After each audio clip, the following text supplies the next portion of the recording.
Trizac. L'original.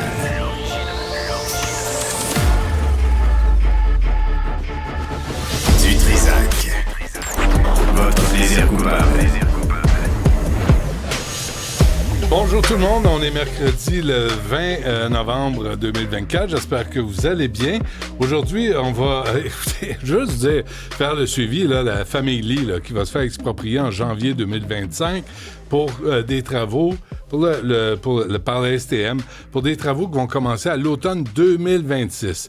Alors, Cybèle Olivier a fait des appels, on a rappelé la STM. Non, ils sont en consultation bidon, la foutaise, bullshit, c'est pas vrai. On a appelé François Limoges, le maire, tu sais, qui est très, très impliqué dans sa communauté. Il se fait faire des mèches ou un manicure, il est bien, bien occupé, là, cet homme-là. Écoutez, il y a personne qui veut venir à la rescousse de cette famille qui va se faire déporter. On a appelé au bureau de Valérie Plante. Puis, tu sais, juste l'entendre dire « expropriation », c'est non. Non, pas capable de faire ça. Pas foutu, trop occupé, elle fait ses dessins pour sa bande dessinée. Bref, moi, je veux pas déranger, là, je veux pas achaler personne, je veux pas harceler personne. Sauf que cette famille-là peut pas être traitée de même par la gang de sauvages à la STM. On va continuer à faire des appels, on va demander à ce que des gens s'impliquent et qu'il y ait une vraie offre décente pour ce duplex s'il faut absolument exproprier cette famille qui y habite depuis plus de 40 ans. Sinon, est-ce qu'on peut regarder ailleurs s'il n'y a pas un endroit où on pourrait installer l'espèce de poste mécanique là, pour changer l'air dans le métro? Pour ça, je pense que c'est pour la ligne bleue. En tout cas, on revient là-dessus, on ne laisse pas tomber. C'est pas parce qu'on ne nous répond pas ou on nous répond non qu'on va arrêter d'appeler. Ça, je suis bien désolé, on peut devenir bien fatigant. À 11h35, on aura la ministre de l'Enseignement supérieur, Pascale Derry, qui va demander une enquête. On va revenir là-dessus. Alexandre Moranville, à 12h17, est allé hier visiter l'organisme Afrique au féminin. Il y a aussi Moisson Montréal là, qui dit là, déjà, on est à court de denrées. Les comptoirs alimentaires ont beaucoup de demandes. Je pense qu'il faut apporter des bémols à tout ça. En tout cas, on va revenir sur le sujet tantôt. Mais tout d'abord, Marie Montpetit, ancienne de Cube, présidente directrice générale de la Fédération des cégeps. Marie, bonjour. Bonjour, Benoît. On peut vous voyer. On peut se vous voyer, on peut, absolument. OK, c'est correct, c'est bon. D'abord, merci, c'est de votre faute. Hein? Si on est pogné un Caroune Boisy dans Crémazie, c'est de votre faute, là, Marie. Hein? Vous le savez, là. J'ai pris la décision de ne pas me représenter en 2022 dans la circonscription de Maurice Richard, mais c'est les électeurs qui ont fait leur choix. Oui, alors je comprends, mais on est pogné avec ça. Là, vous avez participé à une lettre, vous êtes à la tête d'une lettre qui demande quoi au gouvernement? Là? Parce qu'il y a des coupures, il y a un déficit de 11 milliards, puis les cégeps, ils passent aussi.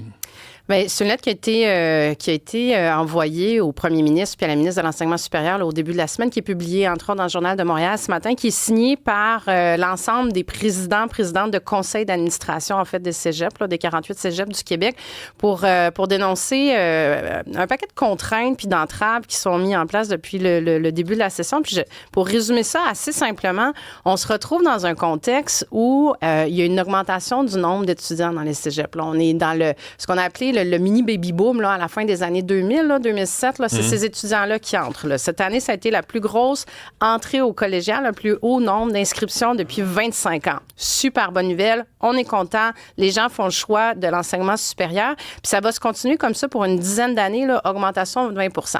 Donc, on pourrait penser que le gouvernement, dont l'éducation est la priorité, viendrait soutenir les cégeps en leur permettant d'investir dans de l'achat de matériel, dans la rénovation des infrastructures qui sont vétustes, dans l'embauche de professeurs, dans le recrutement de personnel supplémentaire. Mais c'est tout le contraire qui se passe. Il y a un gel de recrutement qui a été annoncé. Je vous donne un exemple. C'est tout le personnel, dans le fond, administratif, qui n'est pas en contact direct avec des étudiants, mais ça peut être des gens, par exemple, qui s'occupent de la sécurité dans des logements, des gens qui s'occupent de l'entretien, qui mettent du papier de toilette là, dans des toilettes. Là. C'est pas du service direct, fois, mais c'est quand même assez direct aussi. Pour recruter ces gens-là, il faut aller faire les cégeps doivent faire une demande de dérogation auprès de la présidente du Conseil du Trésor, même pas auprès de la ministre de l'Enseignement supérieur, là, direct à la présidente du Conseil du Trésor, Sonia Lebel. Donc, ce qui est dénoncé dans la lettre ce matin par les présidents du Conseil d'administration, c'est cette perte d'autonomie-là, de dire, ben écoutez, il y a des gestionnaires qui sont imputables d'administrer un cégep. puis on leur donne pas les moyens, dans le fond, de le faire. Mais c'est surtout toutes les conséquences que ça a sur la réussite éducative. Plus d'étudiants, besoin de plus de profs, besoin de plus de personnel, besoin de plus d'infrastructures, de matériel. Je veux dire, c'est pas une grande mathématique à expliquer, c'est tout l'inverse qui se passe. Là, je lisais, Marie, le dernier budget du Québec révélait que seulement 35 % des immeubles du réseau collégial québécois sont considérés comme étant dans un état satisfaisant.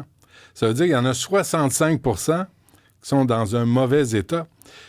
Ça, c'est parce que quoi? Il y a eu manque de financement au cours des années? Bien, il faut comprendre que les cégeps qui vont avoir 60 ans, là, ce sont de jeunes établissements, mais ils étaient déjà vieux quand ils sont nés parce qu'ils ont souvent été construits dans d'anciens séminaires, entre autres. Donc, il y a tout le volet patrimonial qui vient avec ça. C'est des rénovations qui sont majeures. Il y a beaucoup de travaux puis beaucoup d'investissements. Je suis certaine que la ministre va vous le confirmer elle-même puis va l'affirmer. Il y a beaucoup d'investissements qui ont été faits par le gouvernement dans les dernières années. Mais la vérificatrice générale, pas plus tard qu'au mois de mai, a dit qu'il y a 2/3 des établissements qui sont vétustes. Puis plus on attend, c'est comme si on rénove pas le toit de la maison, puis on attend, bien, ça va coûter encore plus cher, puis ça va être encore plus dégradé. Ouais. Puis la réponse à ça de la ministre, ça a été, au lieu de continuer sur l'élan d'investir, ça a été de le freiner, puis de couper ces budgets-là. Donc, c'est sûr que ça amène plusieurs préoccupations. Dans certains cas, on dit de moitié, là. Les budgets, des coupures, de réduire de budget d'investissement de moitié certains cas. Là, on parle du cégep du Vieux-Montréal qui a donné la directive de ne pas remplacer les toilettes qui brisent. Bon, là, je vous rassure, dans ce cas-là... Là, faut pas exagérer, là. Bien, écoutez, c'est que quand cette lettre-là est arrivée, il y a certains cégeps, c'est même plus que la moitié des investissements. Il y a des échanges qui ont été faits avec la ministre pour travailler là-dessus. Il y a des accommodements qui ont été faits aussi. Je vous rassure, là, les toilettes du cégep du Vieux-Montréal seront remplacées, là. Mais au départ, dans les budgets qui avaient été donnés cet été, quand il y a eu cette annonce-là, c'était ça la conséquence. Donc, vous imaginez à quel point c'est bête un peu d'avoir à faire des représentations pour dire, bien, écoutez, donnez-nous la latitude de remplacer des toilettes, donnez-nous la latitude d'aller chercher des gens en sécurité. Là. Si, comme gestionnaire, tu décides de remplacer des toilettes, tu as un budget X, tu vois bien que c'est une priorité, là, tu le fais, puis ça coûte pas une fortune. Vous autres, de votre côté, les cégeps, qui sont pas nécessaires, là, dans le fond. Hein? C'est à peu près... Au Québec, là, on est seul à avoir cette espèce de retard là, pour retarder les jeunes d'aller sur le marché du travail. Il y en a plusieurs qui disent... Pas nécessaire. Vous aurez demandé aux gens de Bécomo si c'est pas nécessaire d'avoir un établissement d'enseignement supérieur. Peut-être pour avoir une université. Aux gens de Saint-Félicien, aux gens du Saguenay-Lac-Saint-Jean, aux gens de Matane. La raison pour laquelle on s'est donné des institutions assez... Ça fait partie de la Révolution tranquille. C'est un des plus beaux cadeaux qu'on s'est donné comme peuple d'avoir ça. À quoi ça sert, les cégeps, Marie? Tu sais, c'est François Legault qui disait que c'était une place pour aller fumer du pot. Vous vous souvenez qu'il avait dit ça? C'est pas très édifiant. À quoi ça sert? Ça sert qu'on a fait un rattrapage avec l'arrivée des cégeps. On a fait un rattrapage par rapport au reste du Canada au niveau de l'éducation. On n'est plus là. On est encore là. Il n'y en a pas de cégep dans le reste du Canada, puis ils sont pas morts. Ils ont des collèges, ils ont d'autres choses. C'est ça. On avait un retard. On a encore un retard. Hein. Au niveau du décrochage scolaire, ça demeure un enjeu. Au niveau de l'éducation des garçons, ça demeure un enjeu. Il y a encore beaucoup d'étudiants de première génération qui entrent au cégep. Puis quand on voit tout ce qui est fait au niveau de la formation, parce que pas juste la formation générale, on parle de ça, qui est extrêmement important aussi, mais il y a toute la formation technique, former des infirmières, puis ça, c'est un des enjeux, je vous ramène à ce sujet-là des investissements. Former des paramédics, là, des gens qui vont aller, des ambulanciers, ça se fait dans les cégeps. Former des infirmières, ça se fait dans les cégeps. Mais le ministère, techniciens... Marie, dit prévoir investir 2 milliards 100 millions au cours des 10 prochaines années pour combler une portion du déficit des maintiens d'actifs. Il y a de l'argent, là, dans les cégeps. Il y a de l'argent. Ça, c'est les chiffres antérieurs aux annonces qui ont été faites dernièrement. Fait que là, on ne mettra pas 2 milliards? Bien, il faudra le demander à la ministre, mais ce n'est pas les indications qu'on a. Oui. De votre côté, vous ne pourriez pas faire un effort? On a un déficit de 11 milliards. Là. Tout le monde va y passer. Tout le monde fait un effort. Tout le monde fait un effort, puis on l'a dit à plusieurs reprises, le contexte budgétaire, on le comprend, on en est conscient, mais est-ce qu'on peut être impliqué dans les discussions au lieu de se faire imposer des coupures qui sont paramétriques, qui font extrêmement mal? Vous n'êtes pas à la table? Dans cette décision-là, on n'était pas à la table. Mais les autres? Dans cette décision, le gel de recrutement, on n'était pas à la table. Puis là, on est en train de faire... Ça s'applique à tout le monde, sauf à Santé Québec, en passant? Bien, ça s'applique au collégial, ça s'applique au réseau collégial et ça ne fait pas moins mal. Comme je vous dis, on se retrouve dans un contexte... Ça s'applique à la fonction publique en général, ce qu'on a annoncé. Je vous donne certains exemples qui ne fonctionnent pas avec le réseau collégial. Dans le réseau collégial, il y a ce qu'on appelle, je ne veux pas rentrer dans des détails très techniques, mais de l'autofinancé, qui n'est pas payé par le gouvernement. Un centre sportif qui sert à la communauté. Une piscine où vos enfants vont faire des cours de natation le matin. C'est pas payé par le gouvernement, le recrutement des employés qui sont dans ces installations-là, des salles de spectacle qui sont dans les cégeps, des stationnements, des cafétérias. Donc, en empêchant les cégeps de recruter, non seulement ça pénalise les cégeps au niveau des revenus qu'ils vont chercher, qui sont souvent réinvestis pour la réussite éducative, mais en plus de ça, c'est même pas des employés qui sont payés, dans le fond, par le gouvernement. Donc, c'est pas logique, dans le fond, d'imposer ça. Vous comprenez? Il n'y a pas d'économies qui sont faites par le gouvernement en imposant ce genre de recrutement-là, paramétriquement. Là.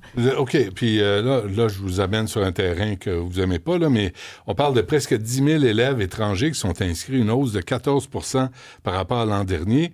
C'est un sujet que j'adore. Parlez-moi. Fâchez pas à Roune-Boisier, là. Mais est-ce qu'il y a trop de pression de la part des immigrants?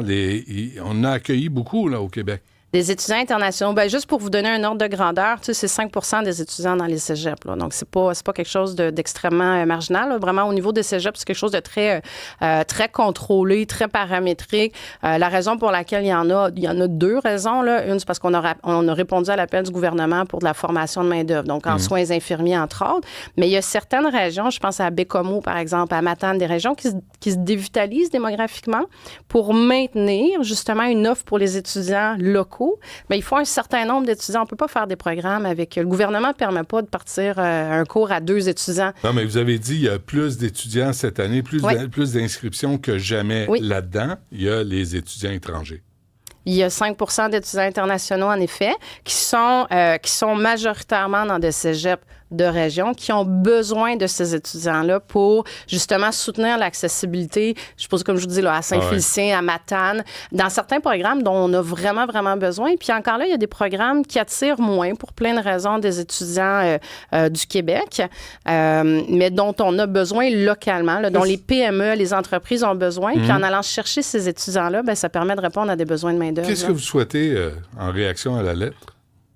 Les présidents de conseil d'administration, dans le fond, ce qu'ils soulignent, c'est ce besoin-là d'autonomie. Là. C'est laissez-nous gérer nos cégeps. Là. À la limite, donner des paramètres. Là, dire, écoutez, le contexte budgétaire fait que on va vous donner tant. Là, voici l'enveloppe, là, mais laissez-nous gérer nos établissements. Laissez-nous recruter ce qu'on a besoin et laissez-nous soutenir la réussite des étudiants. C'est quoi l'enveloppe? Parce qu'on a cherché, nous autres, mais toute la matinée, puis on n'est pas les cabochons.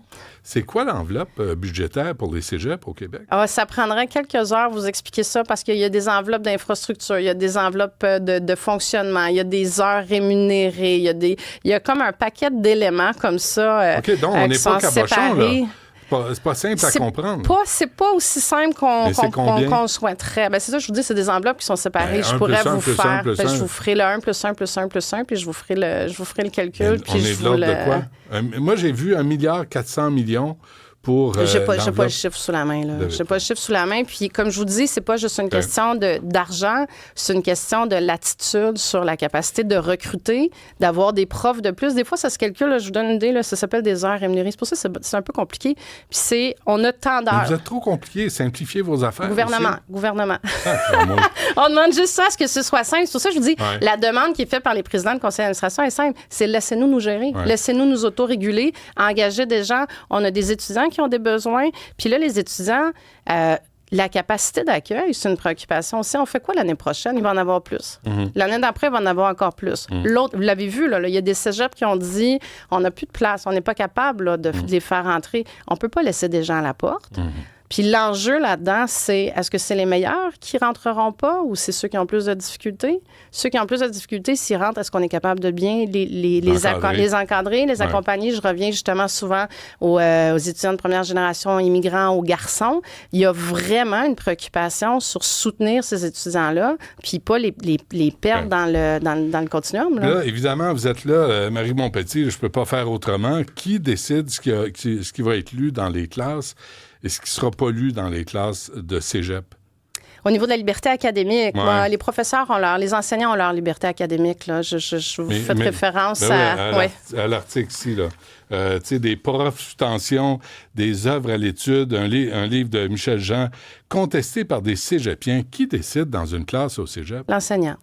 L'enseignant, Ça puis s'arrête c'est indéniable, c'est important. Les enseignants ont la liberté académique d'enseigner ce qu'ils souhaitent enseigner. Alors, qu'est-ce qu'ils doivent dire aux cégepiens qui sont offusqués, qui sont choqués, qui ont des papillons, là, parce que, mon Dieu, ils vont lire quelque chose là, auquel ils ne sont pas préparés par la vie? Bien, vous savez, dans de plus en plus de plans de cours, il y a même des caveats au début du plan de cours qui nomment le fait que ça se peut que ce qui soit lu dans le cours ne vous plaise pas pour toutes sortes de considérations. Il y a eu beaucoup de dossiers comme ça là, dans les dernières années d'étudiants qui trouvaient un livre, que ce soit sexiste, que ce soit, en tout cas, qu'il y avait des éléments qui étaient soulevés comme ça. Cette liberté académique-là, elle doit être préservée. Mais c'est nécessaire. Parce que sinon, de on tombe dans une forme de censure sur oui. tout le monde peut lever la main et dire, ben moi, ça me plaît pas. T'sais. Donc, là, on est sur ce chemin-là. Absolument.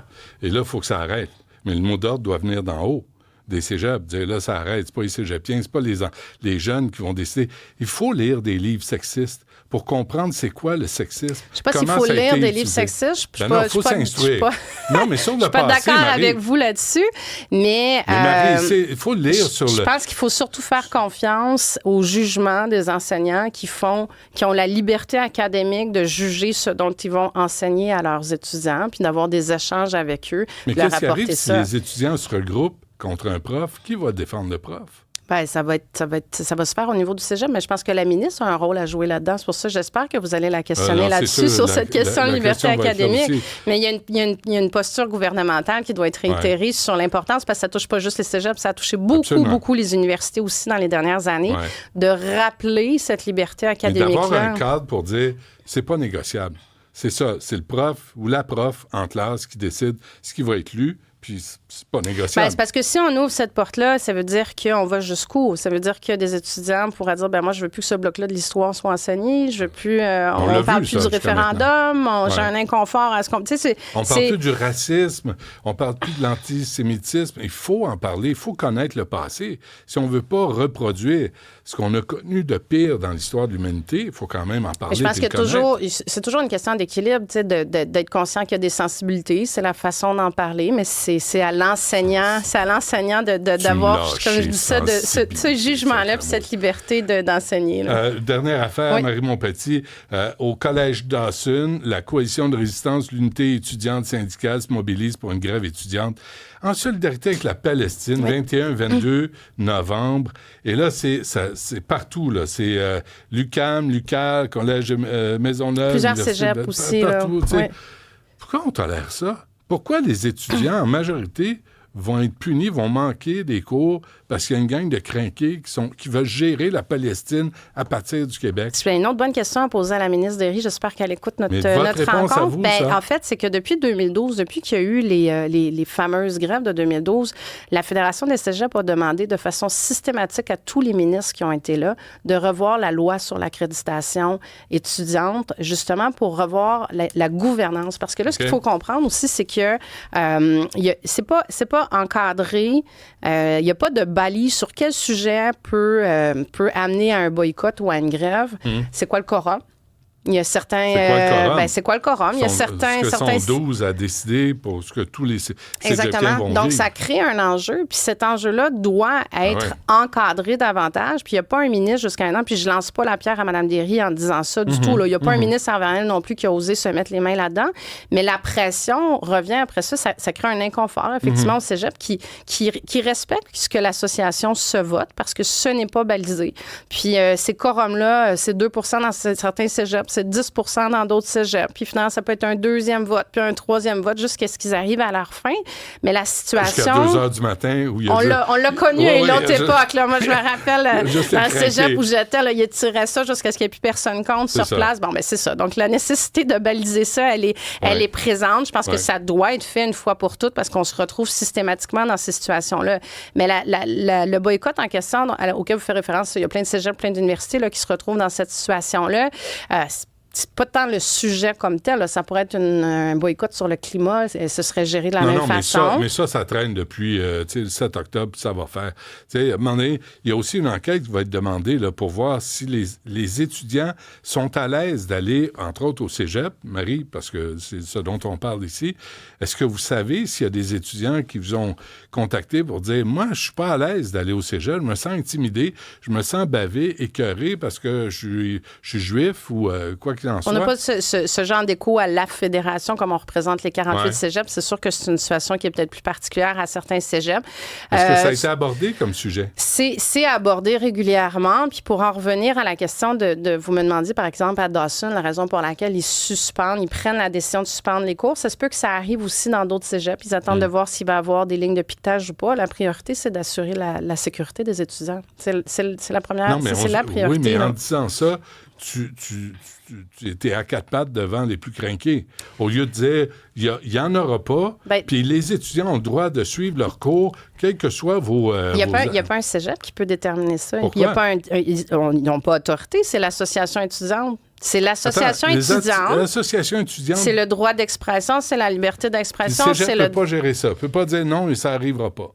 Bien, c'est l'association étudiante qui prend la décision de faire un boycott. C'est pour ça que j'en reviens à la façon de régler ça une fois pour toutes. C'est déjà de baliser ces accréditations-là étudiantes, de dire, il en faut combien d'étudiants pour arriver à ce résultat-là, qu'il y a une grève ou que c'est pas une grève, là, parce qu'ils n'ont pas le droit de grève, mais un boycott. Ça peut être fait sur quel sujet? Parce que techniquement, une association pourrait faire ça régulièrement et les cégeps se retrouvent confrontés à cette situation-là. Est-ce que les cégeps sont pris en otage par des associations étudiantes?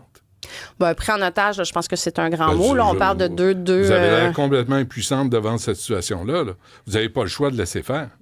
Absolument, à partir du moment, mais ça a toujours été comme ça, vous le savez. Quand une association, c'était comme ça à votre époque, c'était comme ça à la mienne. Quand une association décide de se voter un droit de grève, l'enjeu, c'est qu'elle peut le faire, comme vous dites, avec 14 personnes. Et l'imposer à tout le monde. Et l'imposer à tout le monde. Donc, l'idée d'aller chercher des balises supplémentaires, c'est pour s'assurer que ça se fasse de façon démocratique, que ça se fasse avec l'ensemble des étudiants qui sont concernés puis qui prennent ensemble une décision éclairée, que ce soit pas pris par un petit nombre d'étudiants qui veut venir amener un certain message dans une direction ou dans une autre. Il est là l'enjeu, mais c'est pas les cégeps qui peuvent gérer ça comme tel. C'est vraiment un enjeu de gouvernance, d'association étudiante. Là. Et ça se gère par le ministère de l'Enseignement supérieur. C'est eux qui régissent cette loi-là. Bien, ça tombe bien, on va lui parler à Mme Derry dans un instant. J'écouterai avec attention. Parfait. La PDG de la Fédération des cégeps, Marie Montpetit. Merci. Merci à vous.